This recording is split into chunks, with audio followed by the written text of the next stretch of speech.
So welcome to Pallavi TV. మనతో పాటు రాజకీయ విశ్లేషకులు, పొలిటికల్ అనలిస్ట్ సురేష్ కొచ్చెటెల్ గారు ఉన్నారు. Sir good evening sir. Good evening నమస్కారం. సార్ ఇప్పుడు ఓవరాల్ నితిన్ నాబి కొత్త టీం అయితే వచ్చింది. అంటే దాన్ని షఫిలింగ్ అనాలా లేకపోతే ఆ, తీసేసారు, చాలామంది తీసేసారు, కొత్త వాళ్ళని అయితే అందులో జాయిన్ చేయడం జరిగింది టీంలో. అంటే ఈ షఫిలింగ్ దేనికోసం సార్? అంటే సిజేపీ భయమా, బంకీపూర్ ఓటమి వలన? ఏం చెప్తారు ఓవరాల్ ఈ యొక్క షఫిలింగ్ని ఏ విధంగా అర్థం చేసుకోవాలి? ఒక కొత్త క్రికెట్ టీం కెప్టెన్ వస్తే ఆయనకు కావాల్సిన ప్లేయర్లు పెట్టుకుంటారు. ఓకే. ఎవడో పంపించిన ప్లేయర్ని పెట్టుకోడు. ఓకే. ఓకే. జేపీ నడ్డా గారు వచ్చినప్పుడు ఇదే చేశారు. జానా కృష్ణమూర్తి వచ్చినప్పుడు ఇదే చేశారు. ఓకే. వెంకయ్య నాయుడు గారు వచ్చినప్పుడు ఇదే చేశారు. వాళ్ళకి కావాల్సిన టీం మెంబర్స్ వాళ్ళు తెచ్చుకుంటారు. వాళ్ళు కంఫర్టబుల్గా లేని వాళ్ళతో వాళ్ళు పని చేయలేరు, పని చేయించుకోలేరు. ఓకే. ఇది మనం అర్థం చేసుకోవాలి. సిజేపీతో బీజేపీకి భయపడక ఎక్కర్లేదు. సిజేపీ ఇప్పుడు ఒక నాన్ ఎంటిటీగా మారిపోయింది. మీరు చూసుంటారు. ప్రొటెస్ట్ తర్వాత వాళ్ళకి కొత్త ఇష్యూ దొరకకపోతే ఏదో స్కూల్ అంటే పడ్డారు. ఇప్పుడు అక్కడ వాళ్ళు కూడా కొట్టి ఒకరిని చంపేశారు కూడా ఇప్పుడు దాకా. ఓకే. ఇప్పుడు వాళ్ళని రాజస్థాన్లో రానియట్లేదు, మధ్యప్రదేశ్లో రానియట్లేదు. వీళ్ళు ఎక్కడ తిరుగుతారో తెలియదు. నెక్స్ట్ వాళ్ళకి ఇష్యూస్ లేదు, ఉద్యోగం లేదు, ఇష్యూస్ లేదు, డబ్బులు మస్తున్నాయి, ఫారిన్ ఫండింగ్ వాళ్ళకి. సో వాళ్ళని పక్కన పెడదాం. బాంకీపూర్ ఎలక్షన్ రిజల్ట్ ఎందుకు వచ్చిందో మన అందరికి క్లియర్గా తెలుసు. ఓకే. అక్కడ ఓట్ శాతం ఎంత పడ్డది మీకు తెలుసా? 34%. ఓకే. 34% ఓట్సే పడ్డది. ఎందుకంటే అక్కడ పెద్ద బాయ్కాట్ జరిగింది బీజేపీ వ్యతిరేకంగా. క్యాండిడేట్ని లాస్ట్ మినిట్లో మార్చారు. అది అప్పర్ కాస్ట్ కమ్యూనిటీ. మీరు బంకీపూర్ అంటే బీహార్లో ఏదో పల్లెటూరు అనుకుంటారు. It is Patna. It is Patna west. దాని కొత్త పేరు బంకీపూర్, అంతే. పట్నా వెస్ట్లో అర్బన్ కాన్స్టిట్యున్సీలో చాలా మట్టుకు అప్పర్ కాస్ట్ ఓటర్స్ ఉన్నారు. వాళ్ళని బీజేపీ ఇగ్నోర్ చేశారు. దానికోసం బీజేపీ నితిన్ నబీన్ సీట్ ఓడిపోయారు. ఓకే, ఇది జరిగింది. సో ఒక కొత్త ప్రెసిడెంట్ వచ్చినప్పుడు ఆయనకు కావాల్సిన టీం మెంబర్స్ని తెచ్చుకుంటాడు. ఎందుకంటే రేపు ఆయన పర్ఫామ్ చేయకపోతే ఆయన దగ్గర అడుగుతారు, మీరు ఎందుకు పర్ఫామ్ చేయలేదంటే ఆయన చెప్పలేడు కదా, మీరు ఇచ్చిన మనుషులతో నేను పని చేయించుకున్నా కానీ వాళ్ళు పని చేయలేదు, నేనేం చేయాలని. సో ఇది ఫస్ట్ స్టెప్ పాలిటిక్స్లో. మీకు కావాల్సిన టీం మెంబర్స్ మీరు తెచ్చుకుంటారు, వాళ్ళతో పని చేయించుకోవాలి. Okay. So naturally Smriti Irani యూపీలో కావాలి, ఎందుకు యూపీ నెక్స్ట్ ఇయర్ ఎలక్షన్కి వెళ్తుంది. రామ్ మాధవ్ గారిని తీసుకొచ్చారు. రామ్ మాధవ్ గారు మీకు తెలిసింది దీనికన్నా ముందు చాలా మటుకు జమ్మూ కాశ్మీర్లో చాలా బాగా పనిచేశారు ఆయన. ఆర్టికల్ 370 టైంలో, దానికన్నా ముందు కూడా. సో అట్లాంటి చాలా మటుకు చిన్న చిన్న మార్పులు తీసుకొచ్చి మొత్తం హోల్సేల్ మార్పులు జరగలేదు. ఓకే. అంటే చాలా మంది సోషల్ మీడియాలో జనరల్ చెప్పేది అంటే స్క్రాప్ను కొంచెం పక్కన పెట్టినారు, కొంచెం యూత్ అంటే ముసలి వాళ్ళు అంటే ఏజ్డ్ పర్సన్ కొంచెం పక్కకు పెట్టేశారు, యంగ్ బ్లడ్ని తీసుకొచ్చారని కూడా కొంతమంది విమర్శ. ఇదే సోషల్ మీడియా వాళ్ళకి తెలియదు. దీనికన్నా జేపీ నడ్డా గారి టీం యావరేజ్ ఏజ్ 57 years ఉండే. ఓకే. ఇప్పుడు 62 అయింది. అప్పుడు ముసలి తీసేశారా, పెట్టారా? అప్పుడు ఇదే మన సోషల్ మీడియా ఉన్న హాఫ్ నాలెడ్జ్ డేంజరస్ వాళ్ళు ఇదే చేస్తారు. ఓకే. 57 సంవత్సరాలు యావరేజ్ ఏజ్ ఉన్న జేపీ నడ్డా గారి టీంని మార్చినప్పుడు 62 సంవత్సరాలు అయిపోయింది యావరేజ్ ఏజ్, అంటే పెరిగింది. ఓకే. ఇంకా ఎక్స్పీరియన్స్ వాళ్ళని తీసుకొచ్చారు, కొత్త వాళ్ళని. ఓకే. అంత యూత్తో నడవదు. అట్లా ఉంటే ఎందుకు తేజస్వి సూర్యని ఎందుకు తీసేస్తారు? చాలామంది యంగ్స్టర్స్ని తీసుకొస్తుండే కదా పార్టీలో, తీసుకురాలేదు వాళ్ళు. ఓకే. అమిత్ మాల్వియా గారిని మార్చారు. 11 సంవత్సరాలు సోషల్ మీడియా హెడ్ చేశారు ఆయన. 11 సంవత్సరాలు ఎవరికి టైం ఇయ్యారు, యూజువలీ 5 years ఉంటుంది అంతే. 11 సంవత్సరాలు తక్కువ. సో కొత్త ఆయన తీసుకొచ్చారు, మస్కీ గారిని తీసుకొచ్చారు. ఆయన ఛత్తీస్గఢ్లో చాలా బాగా ప్రూవ్ చేశారు. Is a chemistry professor, first generation politician. Okay. BJP ఒక కార్డర్ బేస్ పార్టీ, అది మనం అర్థం చేసుకోవాలి difference. Congress family party. Okay. అక్కడ మీరు రాహుల్ గాంధీ అనుకుంటే మిమ్మల్ని పైకి తీసుకెళ్ళచ్చు, కింద కూడా పడేయచ్చు, పాతాళం కూడా తీసుకెళ్ళచ్చు మిమ్మల్ని. సోనియా గాంధీ అనుకుంటే మిమ్మల్ని కావాలంటే ఎంపీ చేయొచ్చు, లేకుంటే మిమ్మల్ని నోబడి కూడా చేయొచ్చు. ఓకే. ప్రియాంక వాద్రా కావాలంటే మీ పార్టీ జనరల్ సెక్రటరీ చేయొచ్చు, లేకుంటే పార్టీ ఆఫీస్లో ప్యూన్గా పెట్టుకోవచ్చు. ఇది ఫ్యామిలీ పార్టీలో ఉన్న ప్రాబ్లం. అక్కడ ఉన్న ముఖ్యమంత్రులు కానీ, వాళ్ళ పార్టీ ప్రెసిడెంట్ కానీ, పీసీసీ ప్రెసిడెంట్ కానీ, వీళ్ళందరూ ఫ్యామిలీ మీద ఉంటారు బాగా. ఓకే. ఆ ఫ్యామిలీ భజన ఎంత బాగా పాడుతారో వాళ్ళకి అంత సీట్లు వస్తాయి. ఎవరైనా వాళ్ళ పార్టీలో ఇవాళ దాకా మోదీ గారు వ్యతిరేకంగా ఈ సుబ్రహ్మణ్యం స్వామి, శత్రుఘ్న సిన్హా, యశ్వంత్ సిన్హా ఇట్లాంటి చాలామంది ఆరోపణ చేసుకుంటా మోదీ గారు చెప్తే ఎవరిని పార్టీని తీసేయలేదు. ఇప్పుడు కూడా సుబ్రహ్మణ్యం స్వామి పార్టీలో ఉన్నారు. ఓకే. శత్రుఘ్న సిన్హా అప్నే ఆప్ వెళ్ళిపోయాడు, యశ్వంత్ సిన్హా కూడా అంతే. కానీ కాంగ్రెస్లో ఇవాళ దాకా రాహుల్ గాంధీ, ప్రియాంక వాద్రా లేకుంటే సోనియా గాంధీ వ్యతిరేకంగా మాట్లాడిన ఒక్క మనిషి కూడా మిగిలిపోయాడు అని అడగండి. ఓకే. నెక్స్ట్ డే తీసేశారు పార్టీ నుంచి. Next day. మీరు అంత దూరం ఎందుకు వెళ్తారు? అస్సాంలో ఒక మహిళ Congress worker, youth Congress worker, వాళ్ళ party youth Congress all India president మీద సెక్షువల్ హెరాస్మెంట్ మీద ఆరోపణ చేశారు. ఓకే. ఇప్పుడు ఏం జరగాలి? ఒక పోలీసులో ఎఫ్ఐఆర్ రిజిస్టర్ చేయాలి, పోలీసు వాళ్ళు ఎంక్వైరీ చేస్తారు. పార్టీ ఏం చేశారు? ఆమెని పార్టీ నుంచి తీసేశారు, కాంగ్రెస్ పార్టీ. ఆ యూత్ కాంగ్రెస్ ప్రెసిడెంట్ ఏం చేశారు? ఆయన ఏం చేయలేదు, ఆయనకు ప్రమోషన్ ఇచ్చారు. మొన్న వందే మాత్రం పాడిన ఇష్యూలో ఆయన ఉన్నారు, ఆ గ్యాంగ్లో ఆయన కూడా ఉన్నారు. ఓకే. ఓకే. సో నేను పేరు ఆయన తీసుకుంటలేదు, ఎందుకంటే ఆయన పేరు చాలా మటుకు అందరూ తీసుకొచ్చారు. ఎందుకు మీ మీద ఎంక్వైరీ ఎందుకు పెట్టలేదంటే ఆయన అంటున్నాడు అంత ఆరోపణ అంత అబద్ధం అని. ఆయన వారు నిర్ణయించడానికి. ఏ దొంగ ఇవాళ దగ్గర చెప్పలేదు నేను దొంగతనం చేయలేదని. ఓకే. ఏ దొంగ చెప్పడు. అందరూ అంటారు దొంగతనం నేను దొంగతనం చేసే అంటాడు. చేశాడు వాడు. ఓకే. నేను దొంగతనం చేయలేదు అన్నాడు. సో ఇది కూడా అంతే కాదు. సో నితిన్ నబీన్ గారి టీంలో ఒక mix of experience and young. దాంట్లో అన్నిటికంటే క్రూషియల్ పోస్ట్ నితిన్ నబీన్ తర్వాత ఈజ్ సెక్రటరీ ఆర్గనైజేషన్. ఓకే. అది బిఎల్ సంతోష్ గారు ఉన్నారు. ఈ ఆర్గనైజేషన్ సెక్రటరీ అంటే ఆర్ఎస్ఎస్ అండ్ బీజేపీ నడుమిట్లో ఒక బ్రిడ్జ్ లాగా అనమాట వీళ్ళు. ఓకే. ఈ బ్రిడ్జ్ని వీళ్ళు చాలా స్ట్రెంగ్తన్గా ఉంచుకుంటారు ఎప్పుడు. ఆర్ఎస్ఎస్ వాళ్ళు ఏం చేస్తుంటే అప్పుడప్పుడు బీజేపీకి కొంతమందిని డెప్యుటేషన్లు పంపిస్తారు. రామ్ మాధవ్ గారు కానీ, మన దగ్గర మురళీధర్రావు గారు ఉండే ఇక్కడ.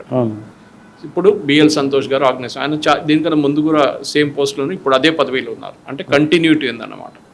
అంటే మీరు అన్నట్టు ఈ మొత్తం షెఫిలింగ్లో అంటే నార్త్ ఇండియాకి ఎక్కువ ప్రిఫరెన్స్ ఇచ్చిండు, సౌత్ ఇండియాకి ఇవ్వలేదు. అందులో ఏపీకి ఇచ్చిన ప్రిఫరెన్స్ తెలంగాణకి ఇవ్వలేదని చెప్పి కూడా అలిగేషన్స్ ఉన్నాయి. అలిగేషన్స్ కాదు, తెలంగాణ ప్రూవ్ చేయలేకపోయారు. అంటే తెలంగాణ బీజేపీకి ఇది పనిష్మెంటా? ఉండొచ్చు, బహుశా ఉండొచ్చు. ఓకే. వాళ్ళ నడిమిట్లో ఉన్న ఫ్యాక్షన్లు వాళ్ళు కొట్టుకుంటున్నారు. ఎన్నోసార్లు వార్నింగ్ ఇచ్చారు. మోదీ గారు పిలిచి వార్నింగ్ ఇచ్చారు, నితిన్ నబీన్ గారు వార్నింగ్ ఇచ్చారు, అమిత్ షా గారు వార్నింగ్ ఇచ్చారు. అప్పుడు కూడా ఇది సర్దుమడకలేదు. ఓకే. బీజేపీకి 8 లోక్సభ సీట్లు వచ్చిన బీజేపీకి 8 అసెంబ్లీ సీట్లు రావడం ఏంటి? ఒక లోక్సభ సీట్లో 6 అసెంబ్లీ సెగ్మెంట్ ఉంటే 48 గెలవాలు ఉండే బీజేపీ. 48 పోనీయండి, 20 గెలవాలు ఉండే, కానీ 8 గెలిచారు. 8 లోక్సభ, 8 అసెంబ్లీ.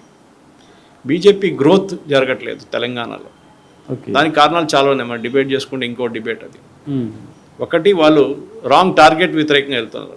కర్ణాటకలో యూజ్ చేసిన మోడల్ ఇక్కడ యూజ్ చేయట్లేదు. కర్ణాటకలో బీజేపీ 20 సంవత్సరాల ముందు ఎక్కడ లేకుండే. ఓకే.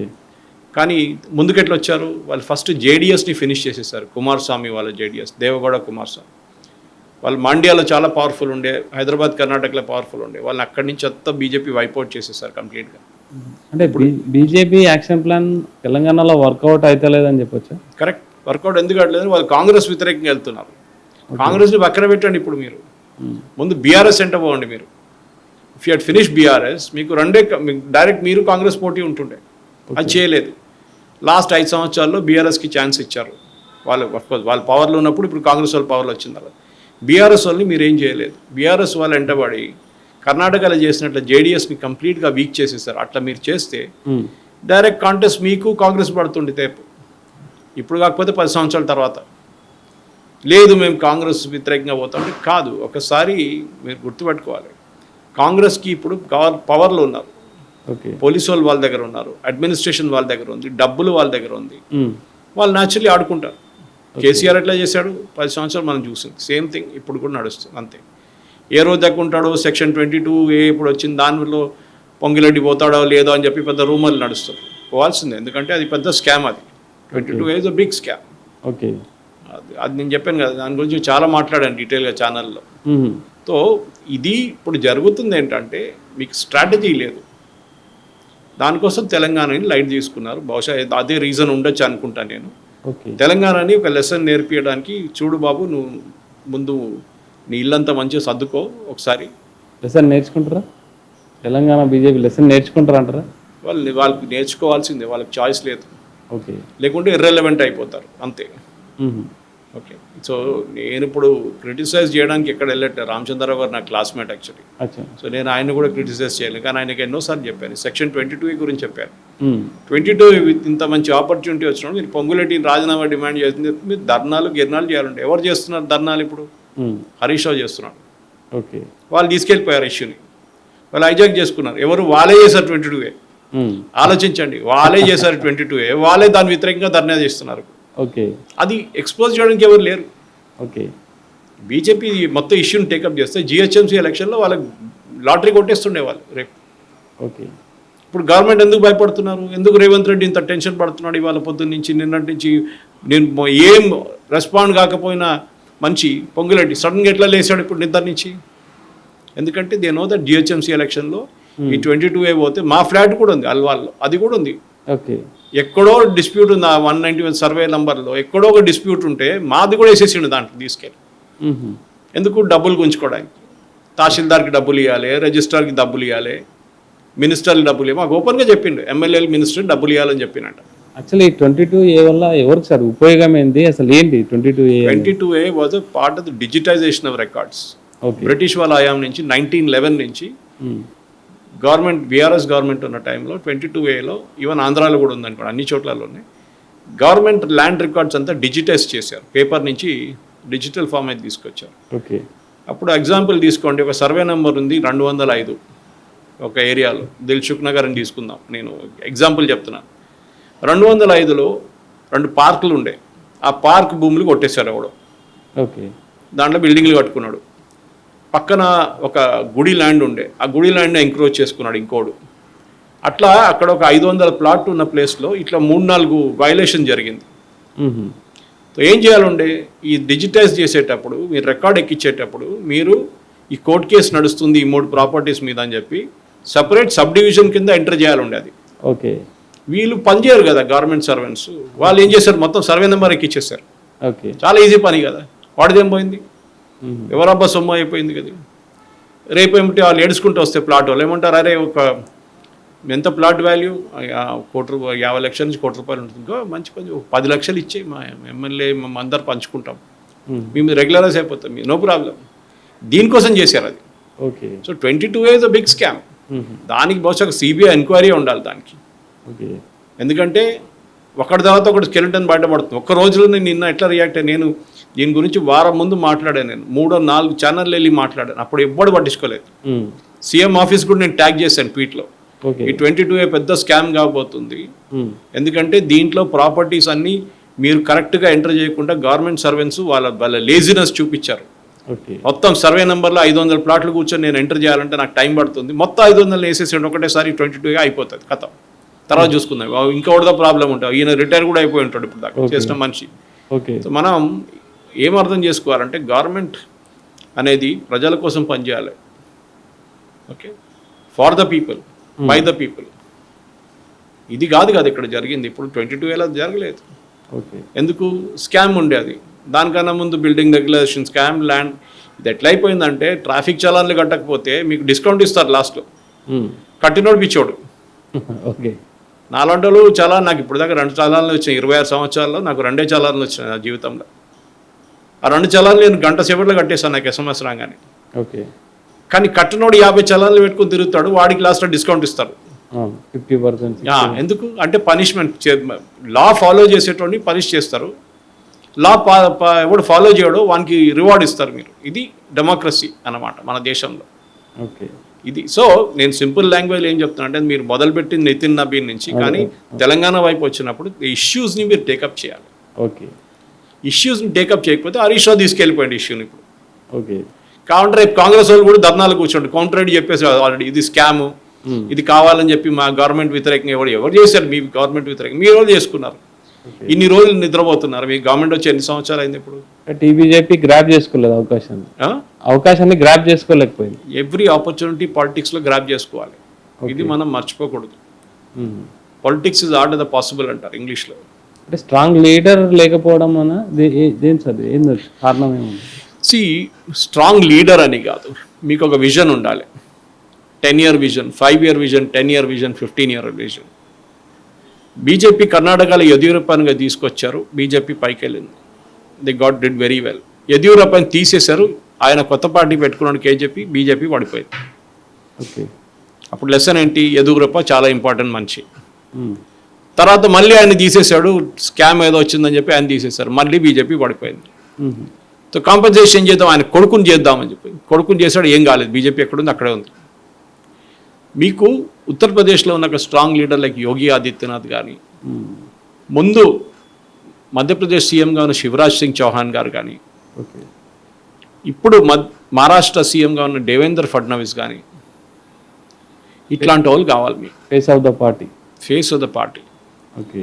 అదే టైంలో మీరు అడగవచ్చు, మళ్ళీ బీహార్లో ఏమైంది, ఎప్పుడు వినలేని పేరు తీసుకొచ్చి ముఖ్యమంత్రి చేసిండు. ఛత్తీస్గఢ్లో అదే రమణ్ సింగ్ని ఎందుకు చేయలేదు, ఎందుకు శివరాజ్ సింగ్ చౌహాన్ ఎందుకు రిటైన్ చేయలేదు, రాజస్థాన్లో వసుంధరాజ్ ఎందుకు చేయలేదు. ఓకే. అన్ని ప్రశ్నలు ఉన్నాయి. లీడర్షిప్ అనేది ఏంటి, మీరు ఒక టీంని లీడ్ చేస్తున్నారు, ఫుట్బాల్ ఉండొచ్చు, క్రికెట్ ఉండొచ్చు, హాకీ ఉండొచ్చు, పాలిటిక్స్ ఉండొచ్చు. మీరు ఎక్స్క్యూజ్ ఉండకూడదు, నేను చాలా ట్రై చేసినా కానీ ఓడిపోయినా, అది చెప్పొచ్చు, కరెక్ట్. క్రికెట్లో అదే జరుగుతుంది కదా, అన్ని గేమ్లు గెలవలేరు మీరు. కానీ as a leader me job is to motivate. Okay. Me job press conference చేయడం కాదు, మీ జాబులు ఫీల్డ్లో తిరగడం, ఫీల్డ్లో వెళ్ళి ప్రజల కోసం పోరాటం చేయడం పొలిటికల్ పార్టీ పని. ఓకే. మీరు నేను ఇంట్లో కూర్చుంటా, పార్టీ ఆఫీస్లో కూర్చొని ప్రెస్ కాన్ఫరెన్స్ చేస్తా అంటే ఎక్కడికి వెళ్ళదు, ఎక్కడుంది అక్కడే ఉండిపోతారు. You have enough examples. Okay. ఎట్లా వెస్ట్ బెంగాల్లో సువేందు అధికారి పార్టీని ఈ పొజిషన్ దాకా తీసుకొచ్చారు. ఆయన టీఎంసీలో ఉండేవాడు, TMC leader who came to BJP. అక్కడ దిలీప్ ఘోష్, చాలామంది వెటరన్స్ ఉన్నారు అక్కడ పార్టీలో. కానీ సువేందు వచ్చి ఆ అగ్రెషన్ తీసుకొచ్చారు. చూడండి, మమతా బెనర్జీని నేను చూసుకుంటాను, నేను 5 సంవత్సరాలు నామని పవర్ నుంచి కిందికి దింపేస్తాను అని చెప్పి చేసి చూపించాడు. ఎట్లా పార్టీ వర్కర్స్ తోడు వెళ్ళిండు. 250 కన్నా ఎక్కువ మంది బీజేపీ కార్యకర్తలు చనిపోయారు లాస్ట్ ఎలక్షన్ తర్వాత, రిజల్ట్ తర్వాత. లాస్ట్ వన్, ఇప్పుడు కాదు, ఇక్కడ ముందున్న దాంట్లో టీఎంసీ గుండాలు చంపేస్తారు వాళ్ళని. చంపిన వాళ్ళు కొడుతున్నారు వాళ్ళని, ఇప్పుడు రోడ్డు మీద వేసుకుని గుడ్లతో చెప్పులతో కొడుతున్నారు ఇప్పుడు పబ్లిక్ అక్కడ. ఓకే. వాళ్ళ మీద కేసులు నమోదు అవుతున్నాయి. ఆ 250 మంది పేర్లు పెట్టుకొని బీజేపీ ఎలక్షన్ గెలిచారు ఈసారి. ఈసారి ఒక్కరు కూడా చనిపోరు, చూసుకోండి. మేము గెలుస్తాం, సిఆర్పిఎఫ్ని తీసుకొచ్చాం, బీఎస్ఎఫ్ని తీసుకొచ్చాం, వాళ్ళని 6 నెలల ముందు తీసుకొచ్చాం, 6 నెలల తర్వాత కదా ఉంచుకుంటామన్నారు. ఆ కాన్ఫిడెన్స్ వచ్చింది పార్టీలో. ఇష్యూ మీద ఇష్యూ తీశారు, ఆర్జీ కార్ కేసు నుంచి, టీచర్స్ రిక్రూట్మెంట్ స్కామ్ నుంచి మమతా బెనర్జీ ఎంటబడ్డారు వాళ్ళు. మైక్రో మేనేజ్మెంట్ చేశారు. మీకు ఎగ్జాంపుల్ ఇస్తాను, ఇది కాంగ్రెస్ వాళ్ళకు తప్పు ఉంది, ఇట్లా కాంగ్రెస్ ఉన్నాయి, బీఆర్ఎస్ వాళ్ళకి. ఎస్ఐఆర్ ప్రాసెస్ నడుస్తుంది హైదరాబాద్లో. ఇప్పుడు ఇంకో ఛానల్ నుంచి వస్తున్నా, అక్కడ ఇదే ప్రశ్న ఉండే నా దగ్గర. సార్, ఇంతమంది హైదరాబాద్ స్పెషలీ హైదరాబాద్, రంగారెడ్డి, మెడ్చల్, మల్కాజిగిరి కలుపుకుంటే ఆల్మోస్ట్ మనకు తెలిసిందే 50% ఆఫ్ స్టేట్లో ఉన్న ఎంటైర్ పాపులేషన్లో ఓటింగ్ పాపులేషన్ పోయింది. ఎందుకు? చాలా ఓటర్స్ పోయింది. ఎందుకు పోయింది అంటే, ఒకటి డూప్లికేట్ ఓటర్స్ ఉన్నారు. ఆంధ్రాలో, తెలంగాణలో వేసే వాళ్ళు ఉన్నారు, ఇప్పుడు దాకా నడుస్తుండే అది. చనిపోయిన వాళ్ళు ఉన్నారు, వాళ్ళది అప్డేట్ చేయలేదు లిస్ట్. మూడవది పర్మనెంట్లీ మైగ్రేటెడ్, అంటే ఇక్కడి నుంచి ముంబైకో, చెన్నైకో, బెంగళూరుకో, మిగతా స్టేట్స్కి వెళ్ళిపోయిన వాళ్ళు చాలామంది ఉన్నారు. నాలుగవది అబ్సెంట్, కనిపించట్లేదు. ఓకే. అక్కడ ఇంటికి వెళ్తే లేడు, 2 సార్లు వెళ్తాడు, 3 సార్లు వెళ్తాడు, దాని తర్వాత వాళ్ళు నాట్ అవైలబుల్ అని వేసేస్తారు, అయిపోయి. ఇది జరిగింది. కానీ దీనికి ట్రైనింగ్ ఇచ్చారంటున్నారు, దీనికి సాఫ్ట్వేర్ ఉందంటున్నారు. కానీ అందరికన్నా బెటర్ పర్ఫామ్ చేస్తుంది ఏఐఎంఐ. ఓకే. వాళ్ళ సొంత మ్యాప్ తయారు చేసుకున్నారు, బీజేపీ వాళ్ళు చేసుకున్నారు, కాంగ్రెస్ వాళ్ళు చేసుకున్నారు. కానీ వాళ్ళ దగ్గర మీరు ఆల్ ఓవర్ సిటీ పర్సంటేజ్ చూస్తే ఓల్డ్ సిటీలో తక్కువ ఉంది పర్సంటేజ్ వైజ్. ఏది అనామలీస్, ఎందుకంటే వాళ్ళు అంత మైక్రో మేనేజ్ చేశారు. ఓకే. మా దగ్గర అల్వాల్లో ఒక్కరే బిఎల్ఏ వచ్చాడు బీజేపీ వైపు నుంచి, కాంగ్రెస్ ఓటు రాలేదు, బీఆర్ఎస్ ఓటు రాలేదు. ఓకే.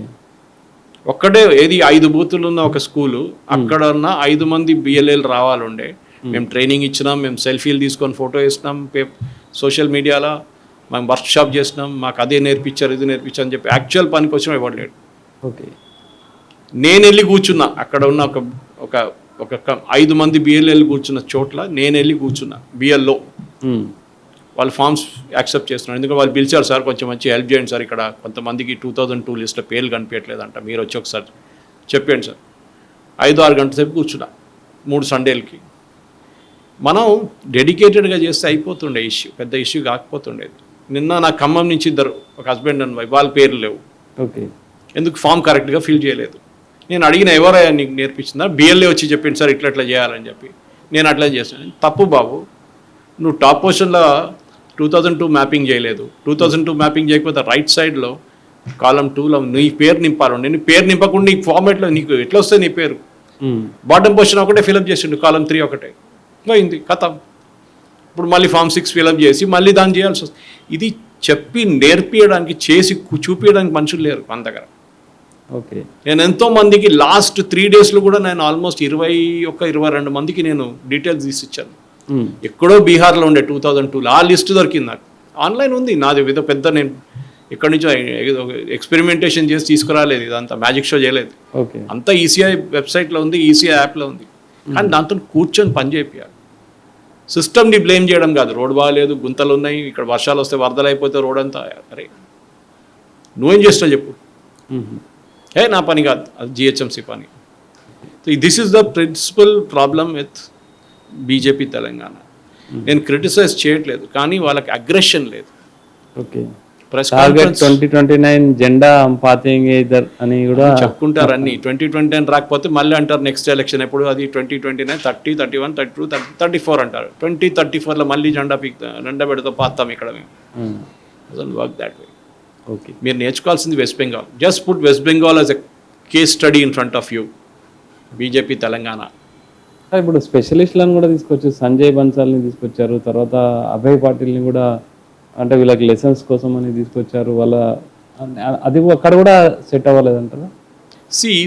సంజయ్ బన్సల్ కానీ మిగతా వాళ్ళు కానీ ఎవరైనా వస్తే ఇక్కడికి, ఒక టైంలో బిఎల్ సంతోష్ గారు ఇక్కడ ఉన్నారు. Before he became the organisation secretary was in Hyderabad. He was in BJP state office. నేను కలుస్తుండే ఆయన్ని. Very good gentlemen. కానీ ప్రాబ్లం ఎక్కడ వస్తుందంటే మీకు స్ట్రాటజీ లేదు. మీ ముందు ఇద్దరు ఉన్నారండి. ఒకడు చాలా పెద్ద క్యాండిడేట్, ఒకడు మిడ్ లెవెల్ క్యాండిడేట్. మీకు పోరాటం చేయాల్సింది, మీకు గెలవాలంటే ఫస్ట్ నెంబర్ క్యాండిడేట్ని కొట్టాలి. కానీ మీరు డైరెక్ట్ వెళ్ళి కొడితే రెండోడు అక్కడే ఉండిపోతాడు. ఈడు సర్వైవ్ అవుతాడు, ఈడు కూడా సర్వైవ్ అవుతాడు. మీరు ముగ్గురితో మళ్ళీ పోటీ చేయాలి. మళ్ళీ మీ స్ట్రాటజీ ఏముంది? ఆ సెకండ్ పార్టీని తీసేయాలి సీన్ నుంచి. ఓకే. ఇదే జరిగింది కదా మన కర్ణాటకలో. నేను మళ్ళీ అదే రిపీట్ చేస్తున్నా.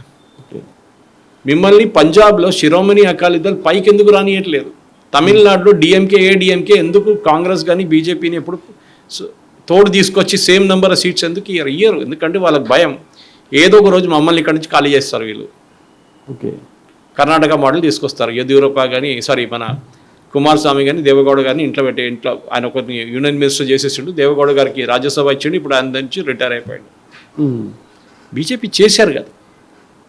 3 సీట్లు ఉన్న వెస్ట్ బెంగాల్ అసెంబ్లీలో 75 తీసుకొచ్చారు. దాని తర్వాత 77 చేశారు. 15 సంవత్సరాలు కష్టపడి వాళ్ళు 208 సీట్లకు వచ్చారు. ఓవర్ నైట్ మ్యాజిక్ షో ఇక్కడ కాదు. పెద్ద పెద్ద స్పీచ్లు ఇచ్చి నేను అది చేస్తా, అన్నిటికీ మోదీ గారు వచ్చే ఎలక్షన్ కలిపియరు. మీరేం చేస్తున్నారు? అన్నిటికీ మోదీ గారు పోస్టర్ పెట్టి మోదీ గారి కోసం ఓటేయమంటే మళ్ళీ మీరెందుకు? అది నేను అడిగే ప్రశ్న. అంటే యాజ్ పర్ అంటే మై నాలెడ్జ్ సార్, చాలా చిన్న, అంటే మీరు కూడా సీనియర్ పొలిటికల్ అనలిస్ట్, మీ అడ్వైజ్ ఏంటి సార్? అంటే ఏదైనా ఒక సీఎం క్యాండిడేట్ని ముందే ప్రకటిస్తే వాళ్ళు ముందుగా ఏమైనా చేయగలుగుతారా? మీరు ఒకవేళ అడ్వైజ్ చేయమంటే ఏమి ఇస్తారు? తెలంగాణ ఫస్ట్ మీరు స్ట్రాటజీ ఉండాలి. మీకు ఏంటి స్ట్రాటజీ? నేను 15 సంవత్సరాల దాకా వెయిట్ చేయడానికి రెడీగా ఉన్నాను. ఇది అది కాదు కదా, నాకు మ్యాజిక్ షో రేపే కావాలి నాకు పదవి. ఇప్పుడు మీరు జిహెచ్ఎంసీ ఎలక్షన్ తీసుకోండి. ఓకే. ఇప్పుడు ఈ ఓటర్ లిస్ట్ క్లీన్ అయిందా? ఆల్మోస్ట్ 50% మంది పోతారు తెలంగాణలో ఉన్నారు. కానీ వాళ్ళు ఆంధ్ర నుంచి వచ్చిన వాళ్ళు, మిగతా స్టేట్ నుంచి వచ్చిన వాళ్ళు ఇక్కడ రిజిస్టర్ చేయట్లేదు. వాళ్ళ ఊర్లలో రిజిస్టర్ చేసుకుంటున్నారు. Which again is the illegal thing. మీరు ఎక్కడ ఉన్నారో అక్కడే ఓటు వేయాలి. లాస్ట్ 6 months మీరు మీ ఊర్లో ఓటు వేయలేరు. Because you are not a resident of that area. Technically speaking resident ఉండాలి మీరు. You are not a resident. ఇల్లీగల్గా మీరు ఫిల్అప్ చేస్తున్నారు. నేను అక్కడ ఉన్నానని చెప్పి అది తీసుకున్న బిఎల్ఓని పట్టుకోవాలి ఫస్ట్. మీరు ఎట్లా యాక్సెప్ట్ చేశారు? ఆయన ఇంట్లో ఉన్నారా మీరు వచ్చినప్పుడు? లేరు కదా, మళ్ళీ ఎట్లా యాక్సెప్ట్ చేశారు? Anyway that's a separate story. అది ఎలక్షన్ కమిషన్ తప్పు, అది రూల్సే తప్పు. అట్లా మీరు ఇన్సిస్ట్ చేయాలి. మీరు ఎక్కడ ఉన్నారు లాస్ట్ 6 months అక్కడే మీరు ఓటు వేయాలి. సో ఎనీవే ఇక్కడ జరిగిందేంటి? ఆంధ్ర నుంచి వచ్చిన వాళ్ళని ఇప్పుడు ఇక్కడ వాళ్ళు అక్కడే రిజిస్టర్ చేసుకున్నారు. వాళ్ళు ఏం భయపడిపించారు?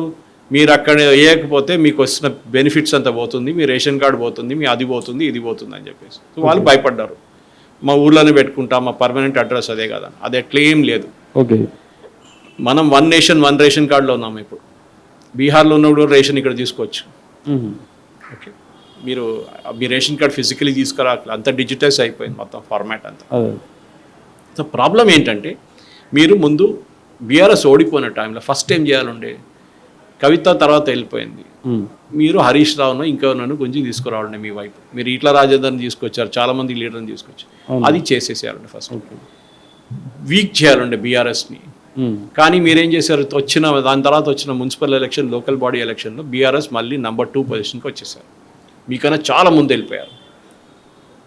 అప్పుడు కూడా పెద్ద స్లోగన్స్ వేసి మనం నెక్స్ట్ టైం మనం బీఆర్ఎస్ని ఫినిష్ చేసేస్తాం, అది చేస్తాం, కేసీఆర్ అన్ని అవకతవకలు చేసిండు, కేసీఆర్ డబ్బులు సంపాదించండు. What have you done about it? That's a question. ఆ ఇష్యూ కాంగ్రెస్ వాళ్ళు హైజాక్ చేసి తీసుకెళ్ళిపోయారు. ఓకే ఓకే, మేడిగడ్డ కానీ మిగతా కానీ అన్ని వాళ్ళు తీసుకెళ్ళిపోయారు మొత్తం కంప్లీట్. అంటే మళ్ళీ నా అదే క్వశ్చన్ సార్, అంటే మళ్ళీ అదే క్వశ్చన్, అంటే వీళ్ళ కమ్యూనికేషన్ గ్యాప్ వలన. కమ్యూనికేషన్ ఏం లేదు, స్ట్రాటజీ. అదే నేను కూడా అదే రిపీట్ చేస్తాను, స్ట్రాటజీ ఉండాలి. ఓకే, మీరు ఒక 100 మీటర్స్ రేస్ పరిగెత్తాలంటే మీరు రేపు పొద్దున్న లేసి పరిగెత్తడం కాదు, మీరు దానికి ప్రిపేర్ అవుతారు. ఒలింపిక్స్కి వెళ్తే మీరు 2, 3, 4 సంవత్సరాలు ప్రిపేర్ అవుతారు. Okay, Neeraj Chopra over night Olympic champion కాలేదు, వరల్డ్ ఛాంపియన్ కాలేదు, కష్టపడ్డారు 5, 6, 8, 10 సంవత్సరాలు. Should be ready to have a strategy. Stage మీద బీజేపీ ప్రాబ్లం ఏంటంటే తెలంగాణలో కాంగ్రెస్ కల్చర్ వచ్చేసింది. స్టేజ్ మీద ఎక్కువ, స్టేజ్ కింద తక్కువ. ఓకే, అందరికీ స్టేజ్ మీద కూర్చోవాలి, అందరికీ సీనియర్ లీడర్గా స్టేజ్ మీద కూర్చోవాలి. ప్రెస్ కాన్ఫరెన్స్లో 10 మంది కూర్చుంటారు, ఒక్కరు మాట్లాడతారు నడిమిట్ల మంచి. ఎందుకు ఈ 10 మంది? వాళ్ళ ఆడియన్స్లో కూర్చోమని చెప్పండి, కూర్చోరు. ఎందుకంటే టెలివిజన్ కెమెరాలో వాళ్ళు కూడా కనిపించాలి కదా. ఇది స్ట్రాటజీ. అది దాంతో 10 ఓట్లు వస్తే మీకు రాదు. నేను చెప్తున్నాను చూడండి, ఇప్పుడు జిహెచ్ఎంసీ ఎలక్షన్స్ వస్తాయి, మీరు ఏం ప్రిపరేషన్ చేశారు? మీ దగ్గర ముందు ఒక టైంలో ఐ థింక్ 55 మంది ఎంతో ఉండే వార్డ్ మెంబర్లు వీళ్ళ దగ్గర, ఓకే, కౌన్సిలర్లు. ఇప్పుడు ఎంతమంది ఉన్నదో తెలియదు నాకు, 40 ఎంతో ఉంది, మిగతా అందరూ వెళ్ళిపోయారు చాలామంది.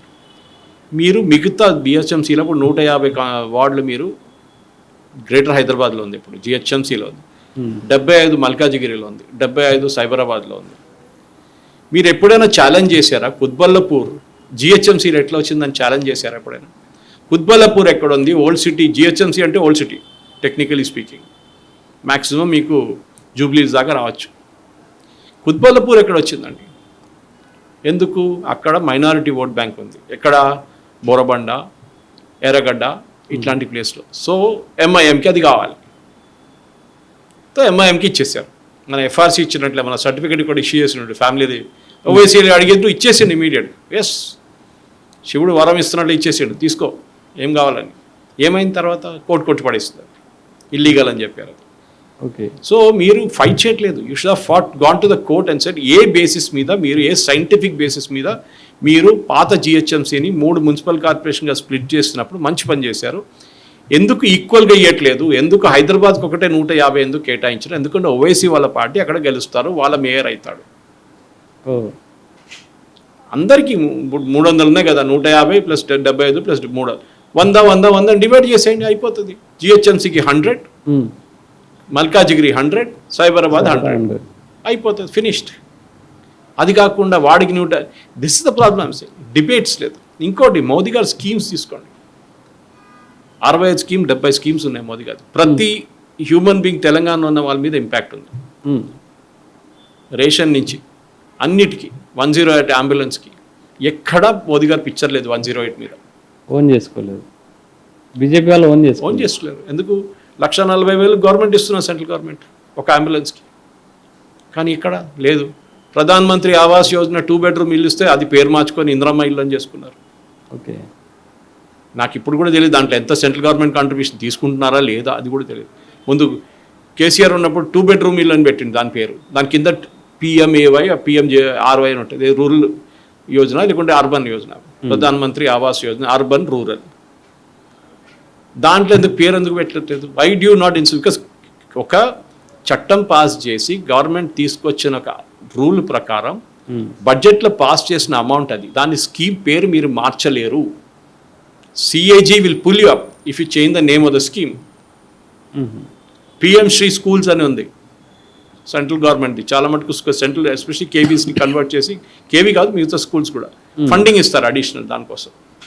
కేరళలో ఆబ్జెక్ట్ చేశారు, మేము పెట్టాము పేరు పిఎంసి, మేము తీసుకోమని. కమ్యూనిస్ట్ వాళ్ళు పెద్ద గొడవ, తర్వాత వాళ్ళు సంతకం పెట్టారు. తర్వాత వెళ్తూ వాళ్ళు మేము పట్టించుకోము, మేము అది అన్నారు. కాంగ్రెస్ వాళ్ళు వచ్చింది, వాళ్ళు ఫస్ట్ స్ట్రైక్ చేసిన వాళ్ళు దీని వ్యతిరేకంగా.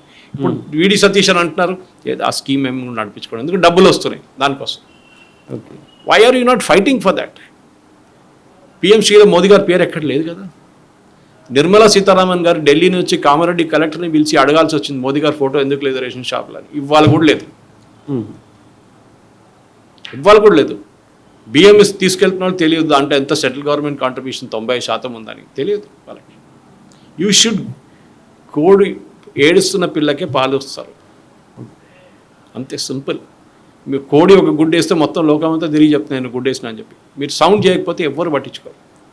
మీరు మీకు దాని గురించి, వాడి స్కాముల గురించి, నేను వీడు చేసిండు వాడు చేసిండు. మీరు మోదీ గారి స్కీమ్స్ గురించి మాట్లాడండి. Pradhan Mantri Kaushal Yojana skill development programme ఎక్కడ పోయింది?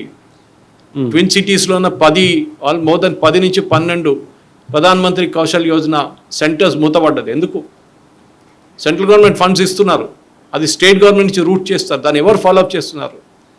మీ మండల్ ప్రెసిడెంటో లేకుండా మీ డివిజన్ ప్రెసిడెంట్ ఏం చేస్తున్నారు? నిద్రపోతున్నారా వాళ్ళు వెళ్ళి అడగమని చెప్పండి, ఎందుకు బంద్ చేసినావు, నీ ఫండ్స్ ఏమైంది, పిల్లలకి ఎందుకు మోదీ గారు అంటున్నారు స్కిల్ డెవలప్మెంట్ చేపియండి అని. ముందదే మూత పడేస్తున్నారు. చంద్రబాబు నాయుడు గారు బాగా నడిపిస్తున్నారు టీడీపీ ఆఫీస్లో ప్రధాన మంత్రి కౌశల్ యోజన జూబ్లీస్లో. ఆలోచించండి, అది కూడా ఆయన ఎన్డీఏలో వచ్చే ముందు అప్పటి నుంచి మొదలుపెట్టాడు. ఆయనకు తెలుసు how to catch that youngsters అని. మీరు చేయలేకపోతున్నారు. ఈ బీజేపీ అధ్యక్షుడు కూడా కొంచెం అగ్రెసివ్గా లేడని కూడా నేను ఒక డిస్క్లైమర్ ముందే పెట్టాను మీకు. రామచంద్రరావు గారు నా క్లాస్మేట్, చిన్నప్పటి నుంచి తెలుసు మాకు, ఏబీవీపీలో ఉన్నప్పటి నుంచి తెలుసు. ఓకే, మా కాలేజ్ ప్రెసిడెంట్ ఉన్నారు ఆయన రైల్వే డిగ్రీ కాలేజ్లో. సో రామచంద్రరావు గారు చాలా మంచి మనిషి, ఇది వెరీ గుడ్ జెంట్, అందరూ అదే అంటారు, మంచి మనిషి, నాన్ కరప్టబుల్. మీరు బీహార్ ముఖ్యమంత్రి పేరు మీకు తెలుసా? ఛత్తీస్గఢ్ ముఖ్యమంత్రి పేరు మీకు తెలుసా? రాజస్థాన్ ముఖ్యమంత్రి పేరు మీకు తెలుసా? మధ్యప్రదేశ్ ముఖ్యమంత్రి పేరు మీకు తెలుసా? ముందంటే శివరాజ్ సింగ్ చౌహాన్ అంటారు, ఇక్కడ రమణ్ సింగ్ అంటారు, అక్కడేమో నితీష్ కుమార్ ఉండే. బీజేపీ ఏం చేశారు? అట్లాంటి స్ట్రాంగ్ లీడర్స్ని ఎవరు పెట్టుకుని నెక్స్ట్ జనరేషన్ లీడర్స్ని తీసుకొచ్చారు. రామచంద్రరావు గారు ఉండి పార్టీ ఒక లెవెల్కి వెళ్తుంది, బండి సంజయ్ రేపు తీసుకొస్తే పార్టీ మొత్తం 150 సీట్లు కలిసేస్తుంది, అట్లేం నడవదు. నెక్స్ట్ అదే ఉంది talk. It is not that solution. అట్లా ఉంటే బీజేపీ ముందెందుకు గెలవలేదండి? అన్ని సీట్లు గెలవాలుండే కదా. 119 అసెంబ్లీ సీట్లలో 48 గెలవాలుండే, ఎందుకు గెలవలేదు? ఎవరు తప్పు? నేను ఏమంటే నా ఫ్రస్ట్రేషన్ చూపిస్తున్నాను నేను, ఎందుకంటే మీకు ముందు ఇంత మంచి ఆపర్చునిటీ ఉంది కానీ దాన్ని వాడలేకపోతున్నారు. నాకు తెలుసు ఇదంతా వచ్చిన తర్వాత, ఈ ఇంటర్వ్యూ వచ్చిన తర్వాత నన్ను చాలామంది ఫోన్ చేసి తిడుతారు నన్ను, లేకుండా అడుగుతా, సురేష్ గారు మీరు ఇట్లా ఓపెన్లీ ఎందుకు క్రిటిసైజ్ చేస్తున్నారు? మీరు మారకపోతే ఓపెన్లీ క్రిటిసైజ్ చేయాలి, అప్పుడే మీరు మారుతారు. మీ మంచిదానికి చెప్తున్నాను, నా కోసం కాదు. నాకేం రాదు, నాకు పదవి లేదు, ఏం లేదు. బీజేపీలో పదవి వేసుకొని కండువాలు వేసుకొని తిరుగుతున్న చాలామంది ఉన్నారు, సెల్ఫీలు తీసుకుంటా, 10 ఓట్లు తీసుకురాలేరు వాళ్ళు. సో నేనేం చెప్తున్నా అంటే బీజేపీ చేయాల్సింది, మోదీ గారు స్కీమ్లు ఉన్నాయి, ఆ స్కీమ్లో ఉన్న బెనిఫిషరీస్ని పట్టుకోండి. ముద్రా లోన్స్ అండి, 40 లక్షల మంది, 45, నాకు లేటెస్ట్ ఫిగర్స్ లేదు, దానికన్నా ఎక్కువ ఉండొచ్చు, ముద్రా లోన్ బెనిఫిషరీస్ ఉన్నారు తెలంగాణలో. మీరు ఒక ఫ్యామిలీలో 4 యాడ్ చేస్తే 1.6 crore ఫ్యామిలీ మెంబర్స్ బెనిఫిట్ అయ్యారు దాని నుంచి. That is more than half the state population. Okay, మీరు ఎందుకు వాళ్ళని కాంటాక్ట్ చేయట్లేదు? వాళ్ళు మాట్లాడితే తెలుసు. ఒక లేడీ వచ్చి నేను 4 కుట్ల మిషన్ తీసుకున్నాను, మోదీ గారు నాకు 20 లక్షలు ఇచ్చి 10 లక్షలు ఇచ్చారు, దాని నుంచి 5 కుట్ల మిషన్ తీసుకున్నాను, 5 మందికి ఉద్యోగం ఇస్తున్నాను నేను. ఖతం, దట్స్ ఎనఫ్ మీకు నెక్స్ట్ ఎలక్షన్ గెలవడానికి. అట్లాంటి లక్షలు ఉన్నారు బెనిఫిషరీస్, మీరు ఐడెంటిఫై చేయలేకపోతున్నారు వాళ్ళని. వాళ్ళు ఏం చేస్తున్నారు? రేవంత్ రెడ్డికి ఇచ్చే 3,000 రూపాయలు 6,000 రూపాయలు తీసుకొని ఆయనకు ఓటేస్తాడు. ఆ స్కీము ఈ స్కీమ్ అని చెప్పి రేవంత్ రెడ్డి గారు డబ్బులు ఇస్తారు, దానికి ఓటేస్తారు. కానీ మీరు ఇచ్చిన లక్షలు ఇచ్చిన కోట్లు ఇచ్చిన అది ఎవడు పట్టించుకోండి, ఎందుకంటే you have not gone to them. You don't know who they are. మీకు తెలియదు వాళ్ళు ఎవరని కూడా. ముద్రా లోన్ తీసుకున్న వాళ్ళు వెల్డింగ్ మెషిన్ పెట్టుకున్నాడా, వెల్డింగ్ షాప్ పెట్టుకున్నాడా, కిరాణా కొట్టు ఎక్స్పాండ్ చేసుకున్నాడా, అందరు అంటారు మోదీ గారు ఉద్యోగం ఇవ్వలేదు, మోదీ ఉద్యోగం ఇవ్వలేదు, 15 లక్షలు ఇస్తా అన్నారండి. నంబర్ ఆఫ్ ముద్రా లోన్స్ చూడండి, more than half the Indian పాపులేషన్కి ఉద్యోగం ఇచ్చింది ముద్రా లోన్ నుంచి.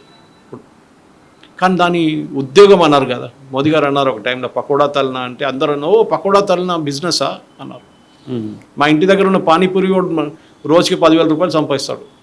ఓకే, మీకన్నా అక్కడ ఎక్కువ. అది వాడికి ఇన్కమ్ ట్యాక్స్ నోటీస్ కూడా వచ్చింది ఒకసారి. అది నేను అంటున్నా. So you have to learn the art. మన దగ్గర ఉన్న యంగ్స్టర్స్ గురించి జెన్జీ జెన్జీ జెన్జీ అని మాట్లాడుతున్నాం. జెన్జీకి ఏంటంటే అక్కడ జంతర్ మంతర్లో వచ్చిందంతా 5 స్టార్ జెన్జీలు. ఓకే, 5 స్టార్ హోటల్లో పార్టీ చేస్తారు, 350 రూపాయలు దొరికే కాఫీ షాప్లో వెళ్ళి కాఫీ తాగుతారు. Actual Gen Z is this. Skill development లేదు మన దగ్గర. మనకు కావాల్సిన రేవంత్ రెడ్డి కరెక్ట్ చెప్పారు, ఒక అప్లికేషన్ ఫామ్ ఫిల్అప్ చేయలేరు ఇంజనీరింగ్ కాలేజ్ స్టూడెంట్స్. చాలా బాధ అనిపిస్తుంది. సో నేను మళ్ళీ ఏ పాయింట్కి తిరిగి వస్తున్నా అంటే, బీజేపీ తెలంగాణలో పర్ఫామ్ చేయాలంటే వాళ్ళు first they should go after BRS. ఆ బీఆర్ఎస్ ఓట్లు మీ వైపు గుంజుకుంటే 33 అన్న ఓట్ పర్సంటేజ్ తగ్గి 50-50కి వచ్చేస్తుంది. లేకుంటే బీఆర్ఎస్కి 10 ఇచ్చేస్తే ఇక్కడ మీరు 40-40 లేకుంటే 45-45 కోసం కొట్టుకోవచ్చు మీరు కాంగ్రెస్. బీజేపీ స్ట్రెంగ్త్ ఎప్పుడు సికింద్రాబాదే ఉండే. ఓకే, ఎప్పటి నుంచో దత్తాత్రేయ గారు కలిసిన టైంలో ఉండే. నడిమిట్ల మానేమ ఒకసారి కలిసింది ఆమె, అంజయ్య సతీమణి. లేకుంటే ఎప్పుడు బీజేపీ సీటే. ఈ లెసన్ నుంచైనా కొంచెం బీజేపీ అలర్ట్ అయితే బాగుంటుంది. నేను ఎన్నోసార్లు చెప్పాను, నన్ను ఇదంతా అయిన తర్వాత మళ్ళీ ఫోన్ చేస్తారు, సురేష్ గారు మీరు పబ్లిక్లో వెళ్ళి ఇట్లా చెప్తే ఎట్లా, మిమ్మల్ని ఎంతో మంది వింటుంటారు. నేను చెప్పాను మళ్ళీ నా కోసం కాదు, నేను ఏ పదవి తీసుకోలేదు, మీ స్పోక్స్ పర్సన్ కాదు, ఏం కాదు నేను. కానీ మీ పార్టీ కోసం చెప్తున్నా. పార్టీ చేసిన మంచి స్కీముల గురించి నేను వెళ్ళి టెలివిజన్ ఛానల్లో మాట్లాడతాను నేను. అది మీ వాళ్ళు చేయలేకపోతున్నారు. నేను Shahzad Poonawalla BJP spokes person party నుంచి రాజీనామా చేశాను. మీరు అడగలేదు, మీరు కొత్త టీం గురించి అడిగినారు. ఎందుకు షహజాద్ పూనావాలా రాజీనామా చేసిండు మీరు విన్నారు? ఆయన ఓపెన్గా చెప్పేసిండు ఇంటర్వ్యూలో, ఎన్డీటీవీలో చాలా మంది ఛానల్స్ వచ్చిండు ఆయన. ఆయన నాకు ఇల్లు రెంట్ కట్టాలి, నా ఫ్యామిలీని చూసుకోవాలి, నా కార్ది ఈఎంఐ కట్టాలి, నేను ఎక్కడి నుంచి, నాకు 10 పైసలు రావట్లేదు ఎక్కడి నుంచి. You should bring in professionalism. ఒక ఉద్యోగంలాగా చేయాలి. అది అందరూ వాలంటీర్ చేయరు. వాలంటీర్ చేస్తున్నాడు ఏదో సైడ్ బిజినెస్ ఉంటుంది, వాడు ల్యాండ్ డీల్లో ఏదో చేసుకుంటూ ఉంటాడు. అదే ఇది మీరు చేయాల్సింది. You should pay your spokes person good amount of money. ఏదో పెద్ద కాందాన్ నుంచి వచ్చి రైస్ కాందాన్ అంటే పోనీయండి. షహజాద్ పూనావాలా లాంటి మనుషులు జెంటిల్మెన్ అబ్సల్యూట్లీ. బీజేపీకి ఒక టెక్నికలీ పూనావాలా అంటే మీరు ముస్లిమ్స్ అని చెప్పలేరు వాళ్ళని. ఫస్ట్ మంది వాళ్ళు ఆగా ఖాన్ టైపు, మిగతా వాళ్ళు ఉంటారంతా ఆ టైప్ ముస్లిమ్స్ ఉంటారు చాలామంది. So they are that kind of people, educated erudite people. మీరు జెన్జీతో పోరాటం చేయాలి, అట్లాంటి వాళ్ళు కావాలి. ఆయన అంటున్నాడు నాకు రెంట్ కట్టడానికి డబ్బులు లేవు, నా కార్ ఈఎంఐ కట్టడానికి డబ్బులు లేవు, నేనేం చేయాలి అంటున్నాడు. నేను ప్రైవేట్ సెక్టర్కి వెళ్తున్నాను, ఉద్యోగంకి వెళ్తున్నాడు పాపం. ఆలోచించండి, మీకు ఇంత పెద్ద పార్టీలో కోట్లు ఉన్నప్పుడు నెలకు ఒక 5 లక్షలు పడేస్తే ఏం పోతుంది? కొత్త టీం ఈ వ్యాక్యూమ్ని ఫిల్ చేస్తుంది అంటారా? కొత్త టీంకి స్పోక్స్ మీడియా ఇన్ఛార్జ్ ఉన్నారు, కొత్త ఐటీ ఇన్ఛార్జ్ వచ్చారు, మాస్కే వచ్చారు. కానీ చూడాలి ఏం మార్పు తీసుకొస్తారని. ఓకే, కానీ ఒకటి గుర్తుపెట్టుకోవాలి, మోదీ గారు అన్నారు ఈ జెన్సీ ప్రొటెస్ట్ వచ్చినప్పుడు, జంతర్ మంతర్ జరిగినప్పుడు ఇన్స్టాగ్రామ్లో వెళ్ళండి, మార్కెట్ అంతా అక్కడ ఉంది, ఇన్స్టాగ్రామ్లో ఉంది. అవును. ది ప్రాబ్లం ఏంటంటే వీళ్ళు అవుట్ సోర్స్ చేస్తారు, ఒకరికి అప్పుకి ఇచ్చేస్తారు. వాళ్ళు చుట్టాలే ఉంటారు వాళ్ళు మోస్ట్లీ. అరే చూసుకోరా, నెలకు నీకు 10 లక్షలు ఇస్తా, లేకపోతే 20 లక్షలు ఇస్తా, ఇన్ని పోస్టులు పెట్టాలి పర్ డే, ఇన్ని. ఒక్క క్రియేటివ్ కూడా చెక్ చేయరు వీళ్ళు. అంటే నిన్న ఇచ్చిన అంటే ఐటీ సెల్కి సంబంధించి కూడా ఇంతకుముందు సెంట్రలైజ్డ్ ఉండే, ఇప్పుడు డీసెంట్రలైజ్ చేసినామని కన్వీనర్, సబ్ కన్వీనర్స్ కూడా 5 మందిని సెలెక్ట్ చేసినట్టు చెప్తున్నారు. మీరు చెప్పండి ఎంతమంది వీడియోలు చేస్తారు దీంట్లో? స్పోక్స్ పర్సన్స్ ఉన్నారు కదా, ఎంతమంది వీళ్ళ దగ్గర స్టేట్ లెవెల్లో చెప్తాం, ఎంతమంది వీడియోలు చేస్తారు, వాళ్ళ ఓన్ వీడియోలు. ఏదో ఛానల్ వెళ్ళి 7 నుంచి 8, 9 కుక్కల్లా కొట్టుకోవడం కాదు. అదే అది డిబేట్ కాదు. డిబేట్ ఎవరు పోడు, నేను కూడా పోను అసలు. ఓకే, నాకు చాలామంది ఛానల్ వాళ్ళు ఫోన్ చేస్తారు, సార్ ప్లీజ్ 1-to-1 చేస్తాను, డిబేట్కి రాను. 1-to-1లో నేను ఆ పాయింట్ ఆఫ్ వ్యూ చెప్పగలను. నేను పార్టీ కోసం నేను మాట్లాడతాను. అవును. ఓకే, నేను రైట్ వింగ్ భావజాలం నాది, సంఘ బ్యాక్గ్రౌండ్ నాది. సో నేను మాట్లాడతాను దానికి. కానీ మీరు పార్టీలో ఉండి మీరు చేయకపోతే ఎవరు తప్పు? మీరు పదవి కోసం వెళ్ళారు, బ్యాడ్జీలు వేసుకొని తిరగడానికి వెళ్ళారు, విజిటింగ్ కార్డులు కొట్టుకోవడానికి వెళ్ళారా, లేకుంటే మీరు పనిచేయడానికి వెళ్ళారా? కేరళలో నేర్చుకోండి. కేరళలో ఇంత కష్టపడి బీజేపీ 3 సీట్లు గెలిచారు అసెంబ్లీలో. ఎంత కష్టపడి మీకు తెలియదు వీళ్ళకి. It's very tough. 43% ఉన్నారు హిందువులు అక్కడ, అది కూడా కొన్ని కాన్స్టిట్యున్సీలో. మిగతా అంతా హిందువులు 20, 21, 15 ఇంతే ఉన్నారు పాపులేషన్, హిందూ పాపులేషన్. మీరు నార్త్ కేరళకి వెళ్తే మలబార్ వైపు అయితే హిందువులు లేరు అసలు, చాలా తక్కువ. అట్లాంటి స్టేట్లో 3 సీట్లు గెలవడం అంటే చాలా పెద్దది వాళ్ళకి. It is like winnowing 25 seats in Telangana. చిన్న స్టేట్ అది. ఓకే, ఇది మనం వీళ్ళ దగ్గర నేర్చుకోవాల్సింది. దట్ అగ్రెసివ్లీ ఫైట్ చేయాలి. అంటే రోడ్డు మీద దిగి రేపు రాళ్ళు విసరడం అని చెప్పట్లేదు. శుభేందు అధికారి ఎట్లా చేశారు, ఓకే, కేరళలో ఎట్లా కొట్లాడే వీళ్ళు ఎట్లా సైంటిఫిక్గా చేశారు క్యాల్కులేషన్ గేమ్. తమిళనాడులో ఎట్లా చేయలేదు అది కూడా చెప్పాలి. అన్నామలైని మీరు ఇంత ఫ్రస్ట్రేట్ చేశారు, లాస్ట్లో వెళ్ళిపోయాను పార్టీ నుంచి. So you should know how to retain talent. ఇది కార్పొరేట్లో కూడా ఉంటుంది. మనం కార్పొరేట్లో, నేను కార్పొరేట్ సెక్టర్లో పనిచేసేటప్పుడు నా అప్రైజల్ వచ్చినప్పుడు నా సీనియర్స్ నన్ను ఎట్లా యాజ్ అ మేనేజర్ నన్ను ఎట్లా చూసుకుంటారంటే, మీ ఎంతమంది ఎంప్లాయీస్ని మీరు రిటైన్ చేయగలరు, ఎంతమంది వెళ్ళిపోయారు. నేను చెప్పలేను వెళ్ళిపోయినారు సార్ జీతం తక్కువ ఉందని వెళ్ళిపోయారంటే. కాదు, అందరు జీతం కోసం పనిచేయరు. జీతం కావాలి, ఎస్, కానీ it's how you motivate them. మీరు ఎన్ని మీటింగ్లు కండక్ట్ చేస్తారు, ఆఫ్లైన్ ఆన్లైన్, ఎన్ని డిబేట్లు నడిపిస్తారు, ఇంటర్నల్ మీ దాంట్లోనే బ్రీఫింగ్ ఎట్లా ఇస్తారు, మీరు ఎంతమంది పాడ్కాస్ట్ చేయడానికి వెళ్తారు, ఏ ఛానల్ వీరి పెద్ద పెద్ద ఛానల్స్కి వెళ్తారు. ఎవరు చూస్తారండి టీవీ ఛానల్ ఇప్పుడు చెప్పండి? Satellite channel is dead. Let us be very clear about it. ఈ యాడ్లు ఇస్తారు చూడండి, సారీ షాప్ వాళ్ళు, జ్యువెలరీ షాప్ వాళ్ళు ఎందుకు ఇస్తారంటే భయపడి ఇస్తారు. ఓకే, నా మీద ఏదో స్టోరీ చేస్తాడు రేపు అని చెప్పి ఈ ఛానల్ వాళ్ళకి ఇస్తారు. కానీ వాళ్ళకి దాని నుంచి 10 పైసలు రెస్పాన్స్ రాదు. Let us be very clear about it. దానికోసం మీకు ఏ నేషనల్ ఇంటర్నేషనల్ బ్రాండ్ కనిపించదు ఇక్కడ నెంబర్ 1 నెంబర్ 2 ఛానల్ కూడా తెలుగులో. So satellite channel is dead. ఇప్పుడు ఏముందంటే డెడికేటెడ్ యూట్యూబ్ ఛానల్స్ ఉన్నారు, ఓకే, వాళ్ళు కంటెంట్ ప్రొడ్యూస్ చేస్తున్నారు. ఆ కంటెంట్ చూడడానికి మనుషులు ఉన్నారు. దాని నుంచి మీకు యూట్యూబ్ రెవెన్యూ వస్తుంది. దాని నుంచి బతుకుతున్నారు చాలామంది. కంటెంట్ చూడడానికి చాలామంది రెడీగా ఉన్నారు. ఇప్పుడు నేను ఎక్కడ పోయినా కానీ ఇవాళ పొద్దున కూడా ఒక ఇనాగ్రేషన్కి వెళ్ళినా, ఒక సోలార్ పంప్ ఇనాగ్రేషన్ వాళ్ళు పిలిచున్నాను. ఎందుకు పిలవాలి నన్ను? నాకు అసలు సంబంధమే లేదు, అగ్రికల్చర్తో అస్సలు సంబంధం లేదు. కానీ వాళ్ళేమన్నా సురేష్ గారు మీరు వచ్చి మాట్లాడి, అక్కడ వస్తున్న రైతులు చాలామంది వస్తున్నారు, ఆదిలాబాద్ నుంచి, వికారాబాద్ నుంచి వచ్చిన మహిళలు, అది కూడా చాలామంది, శ్రీకాకుళం నుంచి వచ్చిన ఆయన, అక్కడ వాళ్ళు ఎట్లా పండుతున్నారు, ఎట్లా పంటలు పండుతున్నారు, నాకు కూడా ఒక లెసన్గా మారిపోయింది. అది కూరగాయలు ఎట్లా పండుతారు వికారాబాద్ సైడ్లో, వాళ్ళు ప్యాడీకి వెళ్ళట్లేదు, ప్యాడీ కల్టివేషన్కి వెళ్ళట్లేదు, ఓకే, వాళ్ళు ఎట్లా చేస్తున్నారు, ఏం చేస్తున్నారు నాకు అర్థమే. అక్కడ గంట సేపు కూర్చుని it's a real lesson for me అన్నమాట. సో నేనేం చెప్తున్నా అంటే, బీజేపీకి ఉన్న సింపుల్ లెసన్, బీజేపీ చేయాల్సిన ఇష్యూస్ని తీసుకొని పోరాటం చేయాలి. దానికి ధర్నాలు చేయడమో అక్కడ కాదు. మీరు స్పెసిఫిక్ ఛానల్స్కి పంపించండి మీ స్పోక్స్ పర్సన్స్ని. మీ పార్టీ ఆఫీస్లోనే బహుశా ఉండొచ్చు, ఒక మీడియా రూమ్ పెట్టి అక్కడ మీరు రికార్డింగ్ చేయండి. కొత్తగా టీం పెట్టుకోండి, multimedia team, and you fight for issues. ప్రతి జిల్లాల్లో ప్రతి ఇష్యూ ఉంటుంది, ఒక చిన్న ఇష్యూ ఉంటుంది, దాని మీద పోరాటం చేయండి. అప్పుడు ప్రజలు మిమ్మల్ని గుర్తుపెట్టుకుంటారు. ఏదో ఎలక్షన్ టైంలో వచ్చి చేయి ఊపడం కాదు, ఫ్లెక్స్లు కట్టుకోవడం కాదు. ఎవ్వడు పెట్టించుకోడు ఫ్లెక్స్లన్నీ. ఇప్పుడు అదన్నీ పాత సిస్టమ్ అది. ఎందుకంటే అక్కడ ఉన్నోడు ఫ్లెక్స్ మీద చూసినోడు భయపడతారు రాత్రి పిల్లలు, అట్లాంటి ముఖంలో పెడతారు వీళ్ళు ఫ్లెక్స్ మీద. సినిమాల్లో, తెలుగు సినిమాల్లో విలన్ వస్తుండే అట్లా అంటారు ఒక్కొక్కడు చూస్తే. సో మనం చేయాల్సింది సింపుల్, వీళ్ళు చేయాలి. రేవంత్ రెడ్డి కాంగ్రెస్ని కల్పించారు లాస్ట్ ఎలక్షన్లో. ఆ పార్టీలో ఆయన కన్నా ముందు పెద్ద పెద్ద కిలాడీలు ఉన్నారు పార్టీలో ఇప్పుడు కూడా. ఆయన ముఖ్యమంత్రి చేసింది చాలా మందికి నచ్చలేదు, చాలా మంది కాదు, అందరు 90% వాళ్ళ పార్టీలో ఉన్న లీడర్స్కి నచ్చలేదు. కానీ ఆయన ఎలక్షన్ కల్పించాడు. ఈ was the team captain. Okay, మీరు అడిగారు స్టార్టింగ్లో నితిన్ నవీన్ గారి గురించి. ఇది మీరు వచ్చి బయట నుంచి ఇంకో పార్టీ నుంచి వచ్చి ఈ పార్టీని కల్పించారు. అప్పుడు ఏం చూపించారు మీరు? మరి ఇప్పుడు ఉన్న లీడర్లు అంతా పనికిరారు, నేను బయట నుంచి వచ్చాను, ఫ్రెష్ ఐడియాస్ తీసుకొచ్చాను, మిమ్మల్ని కల్పించాను, నేను కోడంగల్ నుంచి వచ్చిన మనిషి, కానీ నేను మల్కాజిగిరిలో పోటీ చేసి మల్కాజిగిరి గెలిచాను నేను, ఇప్పుడు నేను ముఖ్యమంత్రి క్యాండిడేట్గా పోటీ చేసి గెలిచాను, ముఖ్యమంత్రి అయ్యాను. So and outsider, blank outsider who came from an other party, మీ పార్టీకి ముఖ్యమంత్రి అయిపోయాడు. మీ దగ్గర 25-30 సంవత్సరాల నుంచి ఆడుకున్న పెద్ద పెద్ద కిలాడీలు ఉన్నారు, వాళ్ళు పక్కన కూర్చొని ఏడుస్తున్నారు.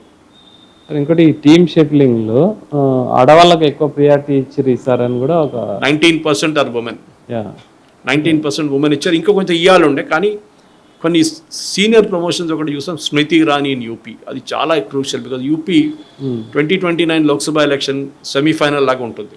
ఈ యూపీ ఎలక్షన్, అసెంబ్లీ ఎలక్షన్ 2027లో రాబోతుంది. యోగి ఆదిత్యనాథ్ గారు లీడ్ చేస్తారని బీజేపీ ఆల్రెడీ అనౌన్స్ చేశారు. ఎప్పుడు చేయరు అది.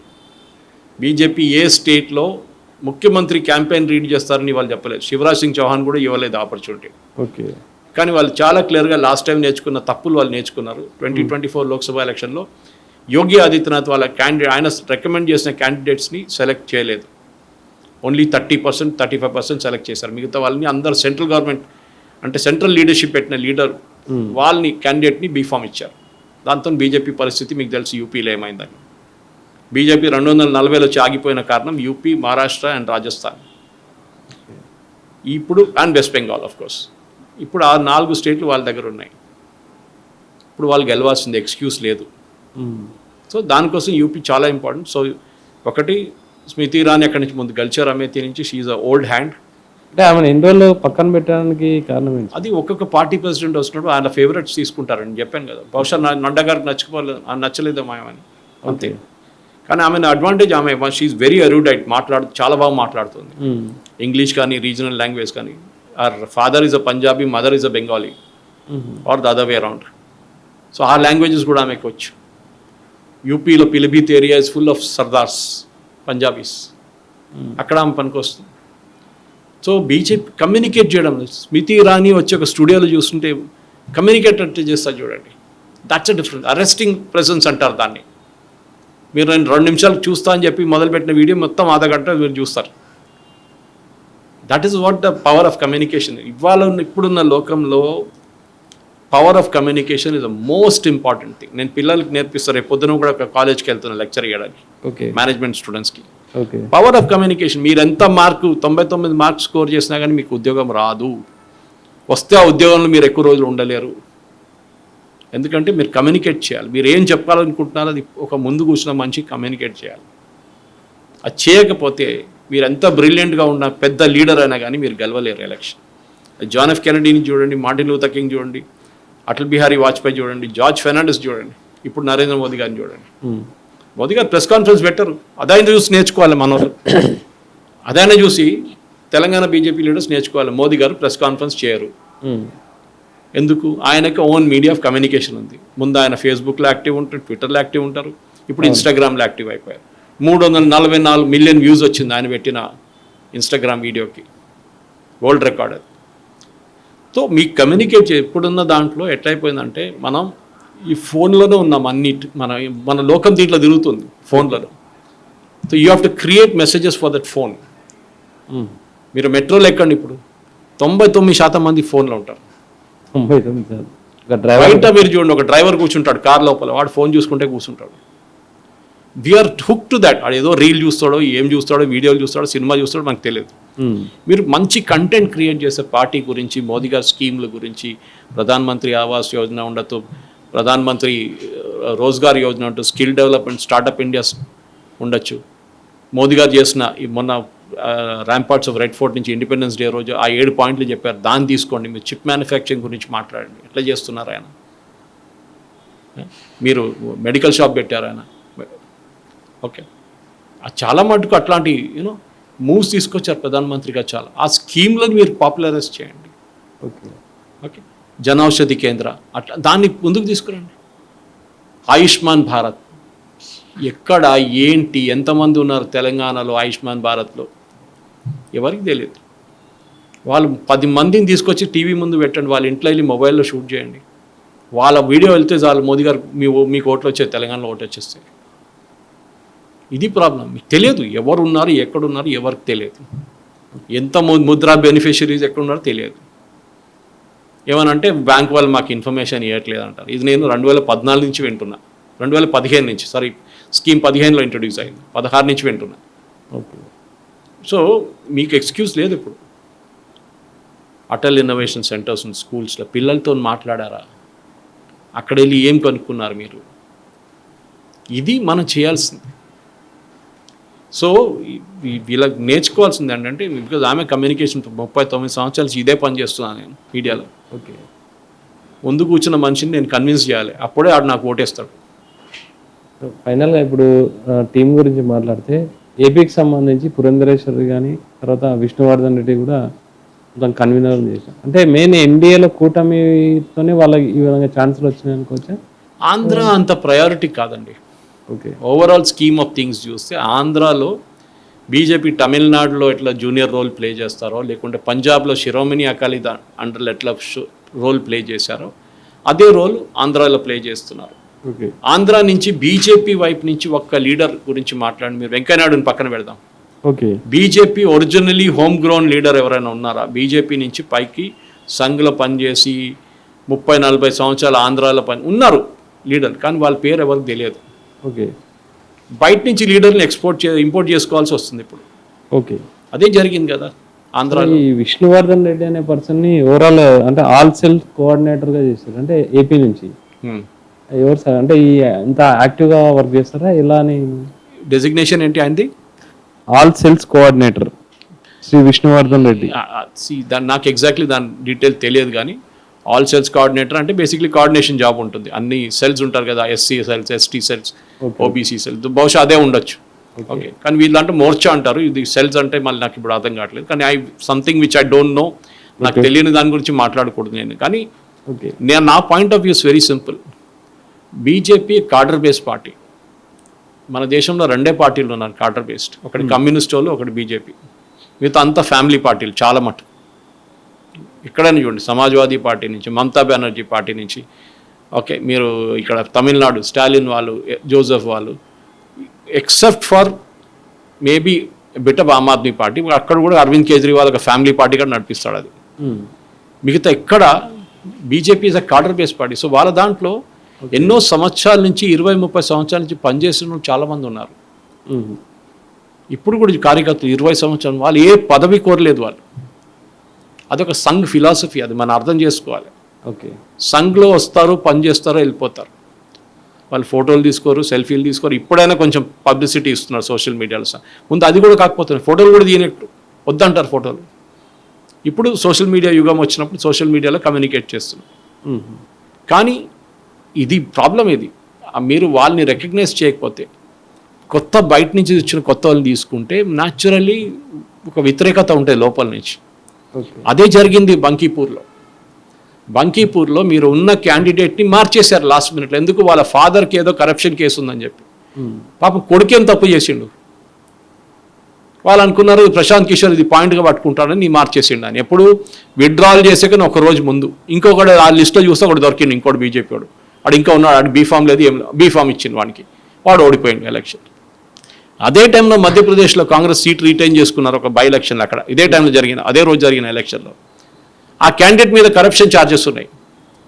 కానీ కాంగ్రెస్ అన్నారు మేము క్యాండిడేట్ని మార్చాం, ఆడే ఉంటాడు మా క్యాండిడేట్, ఎందుకంటే గెలవచ్చాడు, దానికోసం పెట్టుకున్నాం. ఆలోచించండి, అది వాళ్ళ డిఫరెన్స్ అన్నమాట.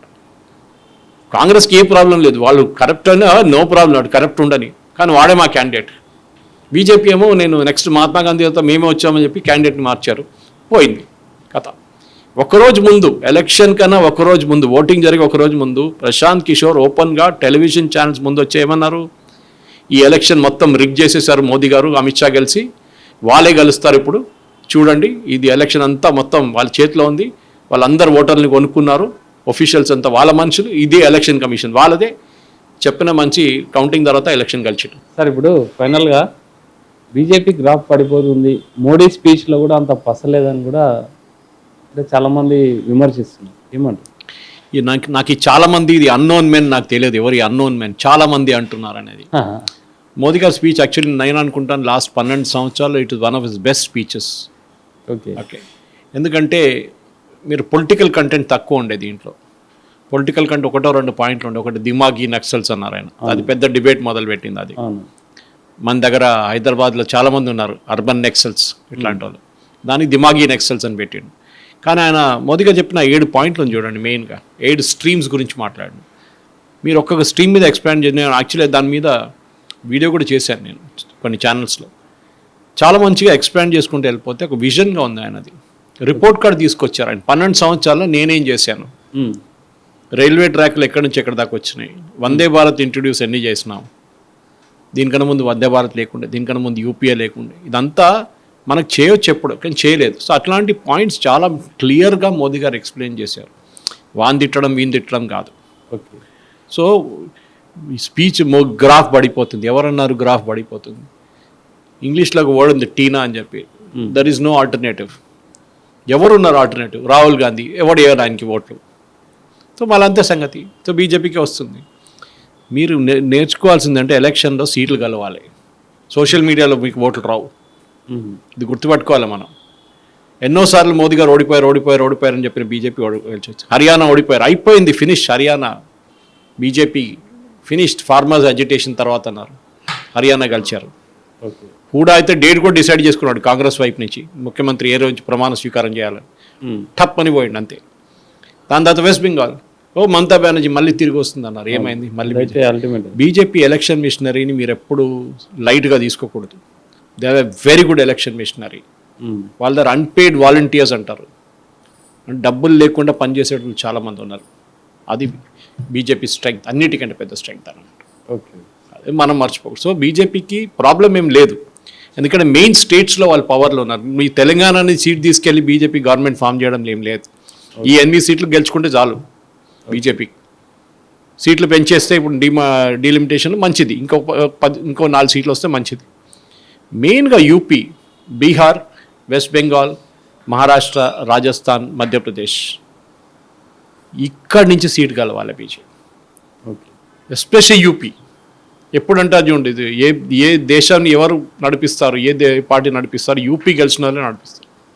The route to Delhi is through UP అంటారు, అది కరెక్ట్. అని అక్కడ బీజేపీ గెలుస్తారు. Okay. Thank you sir. Thank you very much.